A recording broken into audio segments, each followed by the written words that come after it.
I want to welcome those who are here and also the people that are tuning in live stream. We've been working a great deal with ways that we can manage growth, and we'll be talking about a few of those things tonight. I wanted to introduce you to some of our department heads that one of them had to go home sick tonight, so we're just praying that it's not contagious. Not that she's going to feel better, but that it's not contagious. I'm kidding. Anyway, on the end here we have Eric Cortinez in our building department, Wayne Dice, planning director, and Richard Peterson, who is our operation director. We're going to answer questions at the end of their presentation, and but we're going to have this all wrapped up in an hour, and we will stay afterwards if you need us to. So, thank you. Okay. Let me start? Yeah. Okay. As the mayor mentioned, I'm Eric Cortinez. I'm with the building department. You kind of have three stages of development here. That they start with the planning department, land use, getting approval for their project, and then when they go into construction documents, they come to our department and we issue the permits. We do the inspections for life safety, fire, electrical, mechanical.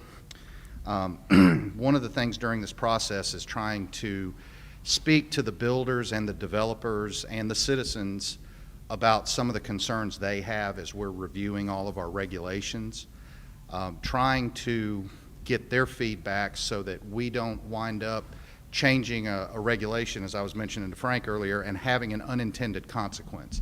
Because it's real easy to write an ordinance but not necessarily know what those effects are going to be every time you enforce it. So doing this and giving everybody an opportunity to speak so that we can get some feedback on what might happen down the road as we do it. We started this process last Tuesday. I had asked for a meeting with some of our builders to talk about some of the building concerns we had, and the major things we covered were required elevations for floors and an easy way to verify that in homes and businesses because of drainage, because of water concerns. We also talked about overall allowable heights on the building, which would come back also to planning to some extent. We talked about wetlands protection. The city of Fairhope has a very strict wetland protection ordinance, way more strict than, you know, U.S. Army Corps of Engineers or anything at the state level. And there are some things that it's been requested that we look at because it is very limiting, and we have a lot of wetlands in this area. So we have another meeting scheduled. I have a meeting scheduled with some of our wetland consultants and professionals in town next week to get their feedback on some of the limitations they're running into with that ordinance in being able to design projects. And the other thing that I'm going to handle specifically is I'm also the floodplain administrator for the city. Next week, I will get a look at the new FEMA flood maps. That remapping process has now been 10 years since we've had new flood maps issued. The preliminary maps will be unveiled to all of the city and county officials on Tuesday.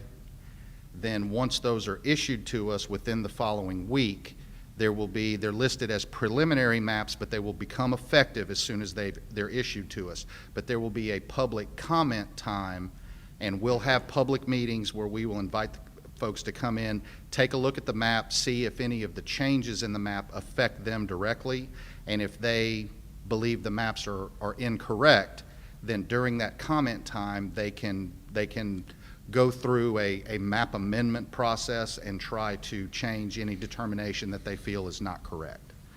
So those were some of the things we had talked about. Do you want to get into do we want to talk about some of the discussions in detail on those, or just kind of go down? Yeah. You want to cover them, the details? Well, yeah, on ours, you know, especially floor elevations, flooding and drainage is a huge concern here in town.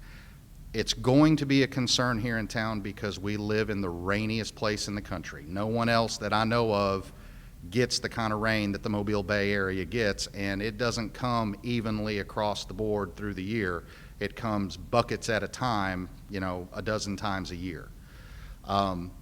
The city regulations we have now are geared towards elevating the floor of a structure because drainage concerns relate to damaging the structure because of stormwater. Water going through someone's yard during a heavy rainstorm is not necessarily a drainage problem. It's nature of living where we live. Now, the typical rule of thumb that the builders use is 48 to 72 hours. If you still have standing water, most of the builders will come back and they will look at the grading of your lot to see if you have any low areas. But one of the things we want to do is we proposed a requirement that interior floors be 15 inches above the adjacent grade of the house. That is 2 code compliant steps up into your home. You see a lot, depending on what type of foundation people use, they're low to the ground or they're elevated. There's different kinds you can use that will raise that elevation. That is one of the things we proposed and we asked the builders their feedback on, and we're still compiling some of that feedback, but we want to make sure to keep water out of your homes, not necessarily write an ordinance that's going to keep it out of your yard because that's just going to happen, but keep it out of the houses. When we had the historic flooding in April of 2014, we had over 30 houses in Fairhope that got water in them.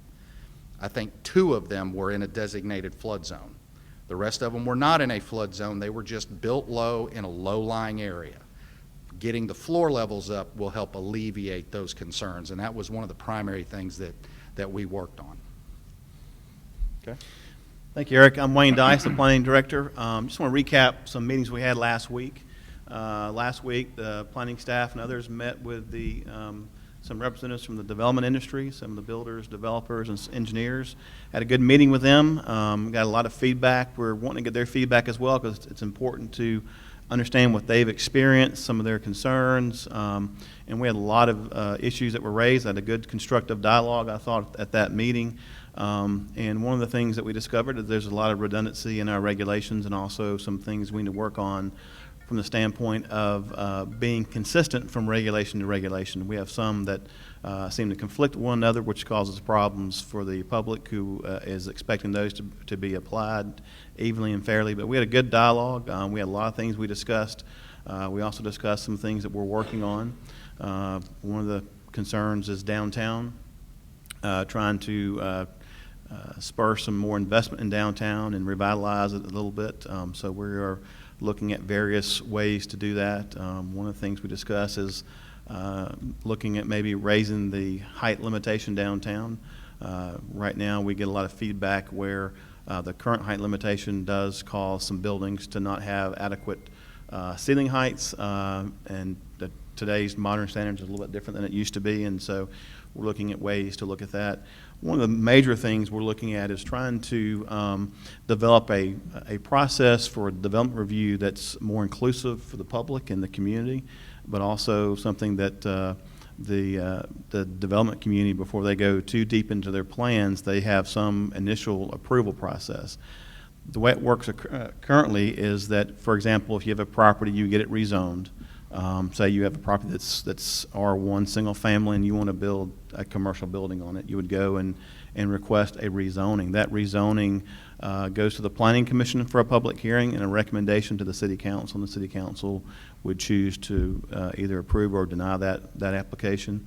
If it's approved, they would then come back with a site plan, which is also reviewed by the Planning Commission and give a recommendation to the City Council. That site plan has to be fully engineered, full details. It makes it very difficult to change if things do come up in that process and there's public hearings. The first public hearing that you would get would not be until the Planning Commission meeting. One of the things we would like to do is have a process to where you have a pre-application process, a mandatory pre-application with the staff and all the appropriate entities, the utilities, the public works. So all the conditions, all the requirements would be known at that time of that pre-application conference. So there can be questions asked about our regulations before they even start designing the first building, for example. We also are proposing a required community meeting between the pre-application conference and their actual application. The purpose of this community meeting would be to take feedback from the adjoining property owners who are most affected by it. I've been in jurisdictions where I've worked where we've had this process and it worked very well, because many times a small issue, neighbors might have an issue with how lights or lighting or a location of a road or a street. Those things are much, much easier to address before you even start designing the project. And so what I found in my experience was that was very good to get the feedback from the adjoining property owners up front very, very quickly in the process. So when they do start to design the project, they can incorporate those concerns into their project. And so also what we are proposing is a revised review process to where you'll get a conceptual approval first from the Planning Commission recommendation and the City Council.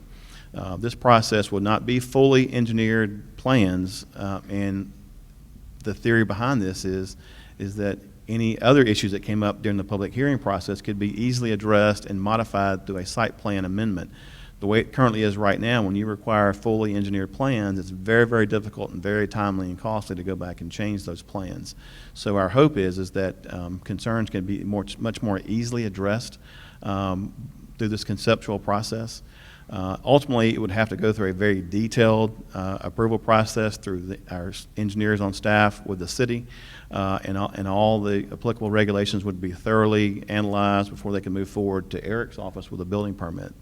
That's some of the processes we're looking at. Again, it would be a very, very detailed process before you get your permit, but also have public input up front early in the process. We would still have the public hearings, but would make it easier to adapt certain plans based on comments before you went down and did the really, really labor-intensive, heavy engineering of a site. We're also looking at accessory dwellings. The accessory dwellings, right now, you're not allowed to have a dwelling, for example. You can't have a kitchen. We're looking at modifying that. We feel like that's an important step. Many times you have, it could be an in-law suite. It could be an adult child who's getting started in their career that could live, near the parents or and so forth. So I think that's a worthwhile endeavor. That's pretty common throughout most jurisdictions to allow that. But primarily, we're looking at long-range strategies, trying to improve the quality of life in Fairhope, protect the quality of life in Fairhope. We've said before that we want to maintain the atmosphere that Fairhope has and not to change that. So everything we're doing, looking at regulations and going forward, is trying to improve the quality of life and not detract from that. I've said it before that a lot of times we do a lot of permitting and very little planning. Planning is a long-range look, anticipating concerns, anticipating demands that may occur in the future. Permitting is day-to-day things, and I think we spend a lot of time doing permitting. We should spend more time doing long-term planning, trying to plan for the future. So when these things do occur, we do have a organized, rational method of reviewing developments. And that's one of our focuses is going to be in the future, is to really focus on much more of a long-term plan rather than just the day-to-day permitting operations that the typical planning department does. And we want to move much more into the future with that.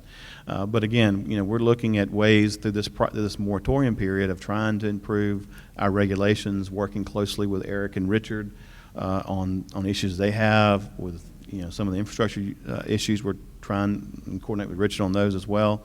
But we're really trying to improve the quality of life and not make changes for change's sake, but make sure the changes have a purpose behind them and that we are addressing concerns or problems that have arisen and trying to use some of the best management practices we have. So that's kind of where we're going with that, and I'll hand off to Richard. I think you have 5 more minutes, Wayne. Actually, and I'm Richard Peterson. I'm Director of Operations and wearing 2 hats right now, one in Public Works and one in Utilities. And I appreciate working with Eric and Wayne and the Mayor and Council on trying to get through the issues we're working on with the moratorium. Eric mentioned drainage, and we do have several drainage issues that come up, and we're looking to incorporate a little bit more detailed information in what developers and the subsequent property owners associations would be responsible for with drainage, because I think at this point there's a disconnect in what we have required in the past in terms of maintenance and operation of drainage to what people feel like they're responsible for. and somehow we need to try to find a mechanism to address the existing issues that are difficult when you have subdivisions and property owners associations that aren't aware of those responsibilities. I'm not sure that that responsibility in the long term necessarily needs to be with the individuals and with the subdivisions. I'm a proponent of perhaps what would be more of a stormwater utility. I think as we move forward in development, we're looking to get models of each watershed through NEP, and we're looking to see where the critical issues are in each of these watersheds. I think some of those issues may be on what would be easements or perhaps private property, and you know, a separate utility may have some leverage to work some of those issues out with people. And when I say a stormwater utility, I don't want you to think that it's free, because there's really nothing that's ever free. But, you know, a modest charge a month to everybody would give us some resources. And at some point in time, I think we should probably at least put that on the front burner in terms of a discussion and see where it leads. It's not something I think people are wanting to accomplish now, but as we do develop and as stormwater becomes more critical, as Eric mentioned, you know, we get these intense rain events that cause problems that are periodic, and when you go through the low rain event periods or the drought periods, you really don't think about it until you get to the next major storm event, and then you have these problems that just kind of continue to surface. And you know, as a servant to the public, I think it's our role to at least investigate what we can do with that. So we're going to try to do that. We're going to try to tighten the regulations initially and then see where we go from there. We're having a sewer evaluation. I will say that the NEP study on stormwater in these watersheds, what you wind up developing is a GIS-based map with a model that as you develop in that watershed, you can add the drainage features that come with each development, and you can start looking at if there's stresses downstream from that development that need to be addressed prior to approving it necessarily, or prior, you know, and finding ways to accommodate each of these things so that there are no downstream impacts. And I think that's important too. One thing we do need to work on a little bit in-house is our mapping capability. There's some features that you can utilize maps for, modeling water systems, for example, modeling watersheds, for example, mapping the infrastructure so you can better define and keep track of maintenance histories on different assets you have out there. And I think down the road we're going to need to start looking at how to improve our mapping capability. Along with that, we monitor these systems through a SCADA system, which is a system that continuously monitors the electrical and mechanical equipment that's out there. And when you have a quality SCADA system, and we have a quality SCADA system, we just don't have all the pieces put together that we need to fully monitor everything that we have. But then you can start looking at maintenance alarms, and you can start doing some periodic or routine maintenance that is predicted through the way it's monitored in the SCADA system. And so I think those are two issues that we need to work on going forward. We're doing an evaluation of the wastewater conveyance and transmission system. We kind of picked the Jeff, is that me or is that? We picked the 5 major lift stations that eventually pump everything that is pumped to the wastewater plant.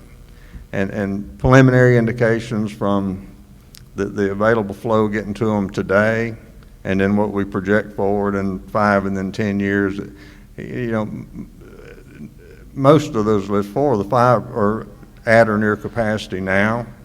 5 years from now, all of them will be at or near capacity. So you start looking at now, how do you upgrade the transmission system when you have to upgrade the pumping capability to be able to get that wastewater to the plant.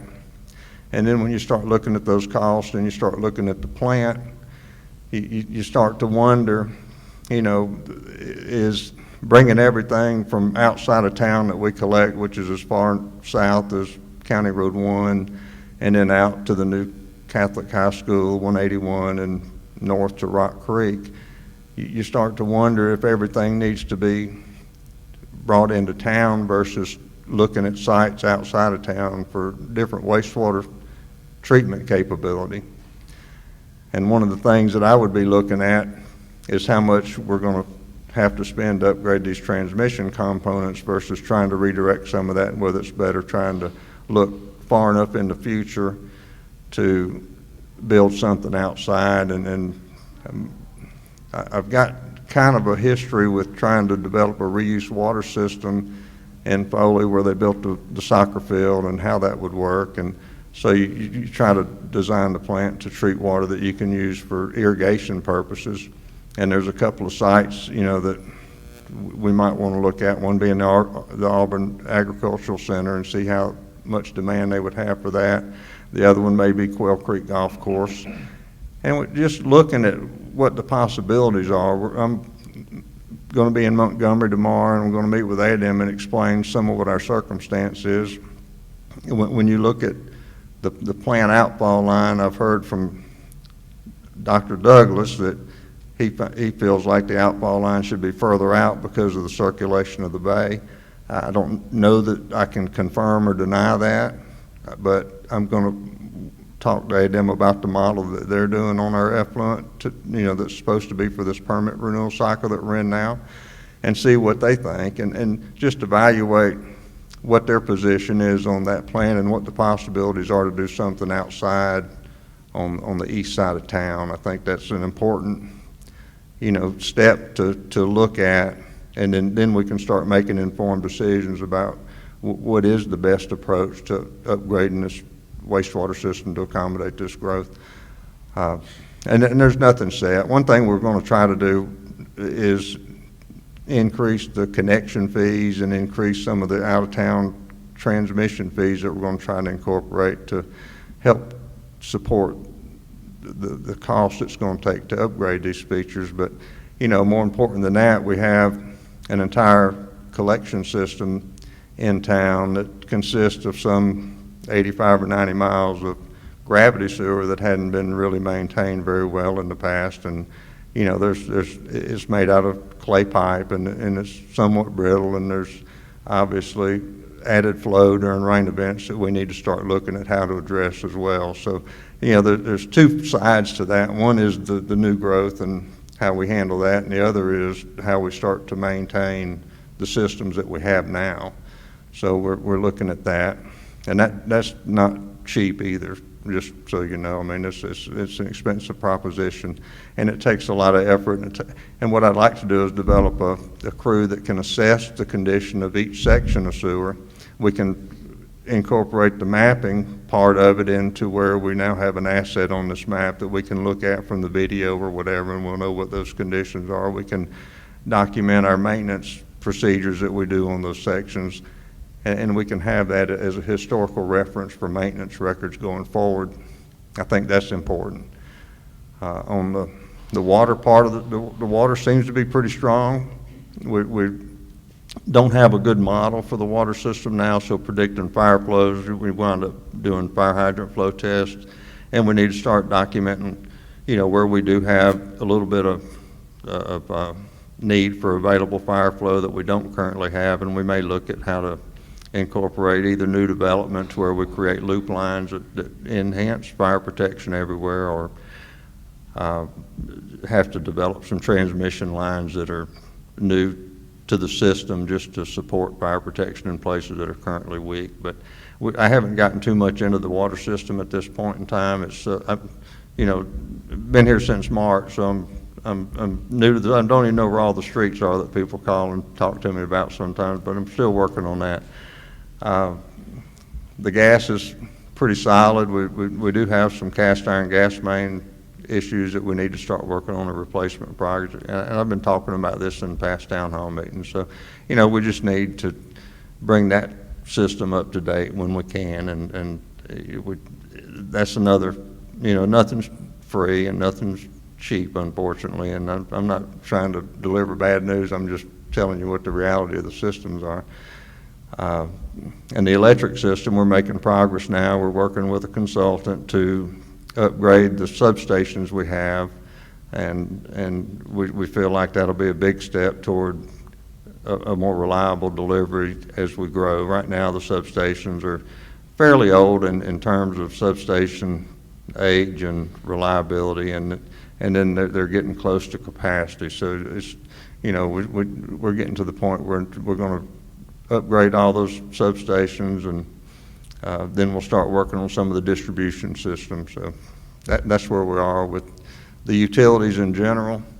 As far as the moratorium goes, I think the biggest and most critical issue is probably the sewer transmission capability we have, and where that growth occurs affects which part of that system we decide to move on improvement projects. I just want to make sure that we do it the right way, and we do it to where we're not having to spend that same money again by having to move it somewhere anyway. So that's where I am with it. And I don't know if there's any other comments that anybody would like to make. We'd be happy to take questions. Just kind of wrap up real quick, if you don't mind. I think you can hear that from all of us at the city, we're working very, very hard on trying to get ahead of the growth. We mentioned a minute ago about permitting, and we want to get, as these folks have talked about, get well ahead of the growth and really start doing some long-term planning. I think what Richard's been doing with the utilities is an example of that.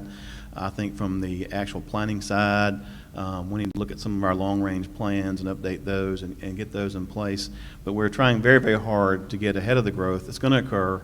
We need to make sure we can plan for it as appropriately as we can and help forecast, help get out ahead of it.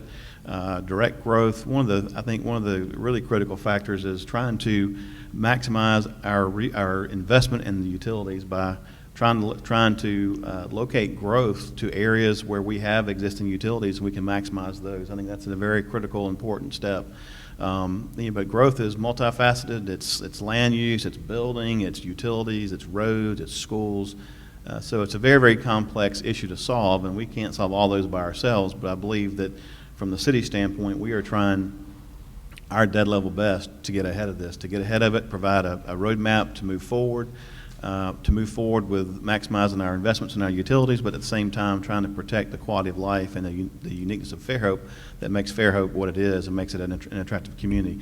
It's a very difficult task, and it takes a lot of planning. It won't happen overnight, and I think we're working on trying to develop a model from our approach going forward, how to look at the growth here in the city, and also at the same time the current projects get a full thorough review as they go forward. And I know that from my standpoint, I know Eric does a great job in the building department, and so does Richard and with the utilities, and I think our staff in planning does a great job of ensuring that every development gets a full review, that all applicable regulations are applied evenly and consistently.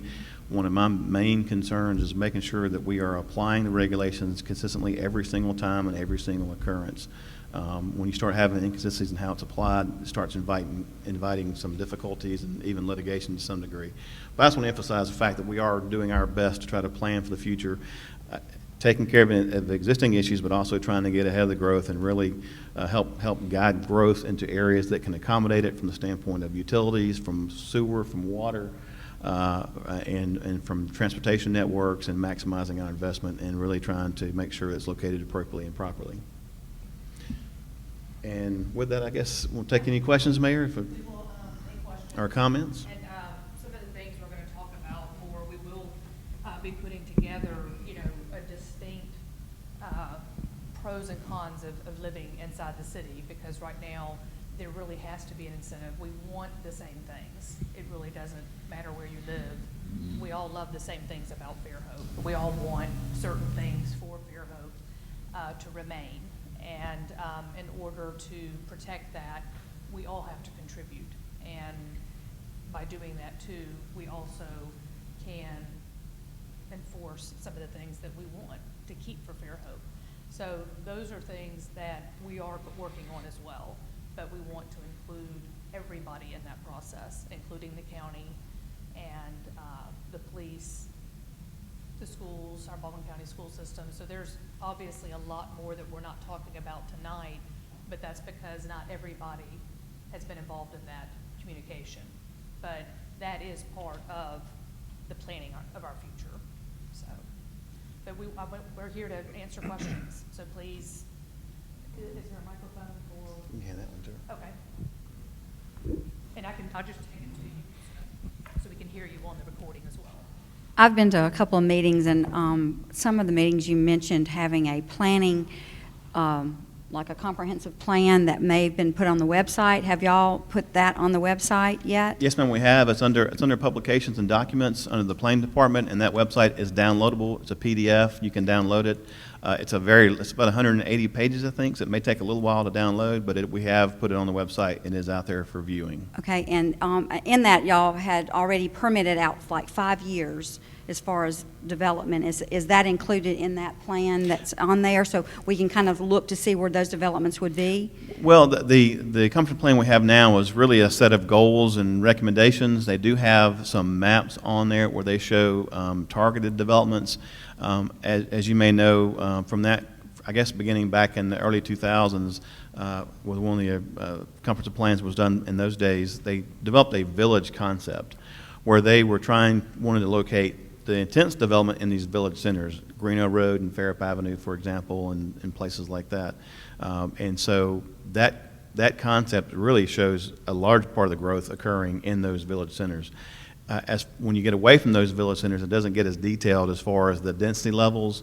One of the things I'd like to see is maybe more of a future land use map where we do sort of forecast out the density levels. Mm-hmm. And those could be based off of, typically they're based off of topography of the land, wetlands, constraints like that, because many times constraints of the land really guide and drive how intensely it can be developed.